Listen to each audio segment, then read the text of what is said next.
will Greg and Chris prove that you can eat well for less? Healthy saving of £2.25.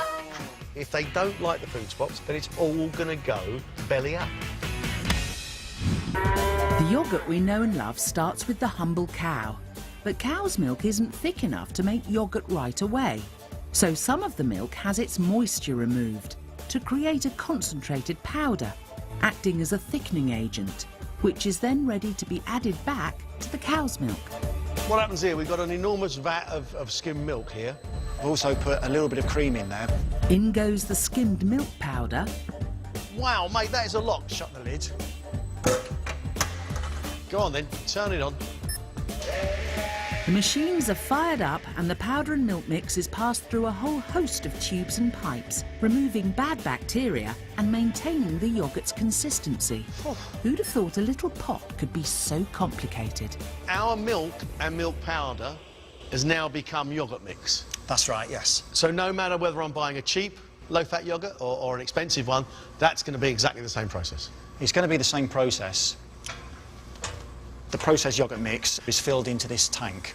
We add culture and we stir that in whilst the tank is filling. What's adding culture? You don't play a violin to it. No, Greg. Good bacteria is added to the mixture, which convert the naturally present sugar in the milk into lactic acid, causing it to set into a gel. Some manufacturers pay for exclusive use of particular types of bacteria, which may possess certain health benefits, and so command a higher price on the shelves. Can I have a look at how jelly it is, please? Ooh, that is thick, mate, isn't it? It is thick, yes. So the basis of all yoghurts is essentially the same, but how does the money stack up? Well, cheaper yoghurts tend to be made with less cream, keeping the cost down. I tell you what, our milk's gone on quite a journey to end up here. Right, come on in, let's switch it on. Shall we have a look? Yay! So here it is, here's the yoghurt coming out. Other ingredients also have an effect on price. When it comes to fruit yoghurts, manufacturers often use a puree for cheaper yoghurts, whereas higher-end versions can include whole chunks of fruit. Greg's hitting the high street for a taste test. In the blue corner, a higher-priced yoghurt with pieces of fruit. And in the red corner, the cheaper alternative made with fruit puree. Taste these yoghurts for me. Tell me which one you prefer.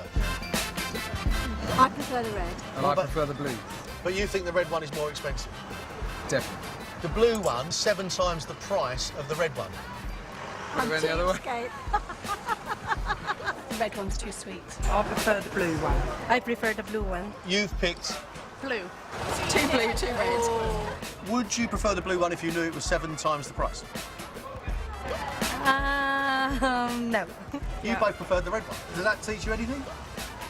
Well, I don't know. Have to get cheaper ones in the future. Oh, William is getting so stuck in. Go on, son. The red one would probably be in my packed lunch. The blue one's, yeah, a treat on a Sunday. I prefer the blue because it has some more fix in it. The blue one is 7 times the price of the red one. Was it? Would that make a difference? I wouldn't pay 7 times the price, no. Because it wasn't 7 times nicer than the red. 68% of the people Greg approached preferred the luxury yoghurt with real fruit pieces. But at 54 pence per 100 grams versus just 7p for the value product, you might be better off adding your own fruit pieces to save a bit of cash. A few people preferred the cheaper yoghurt. A lot of people preferred the more expensive yoghurt.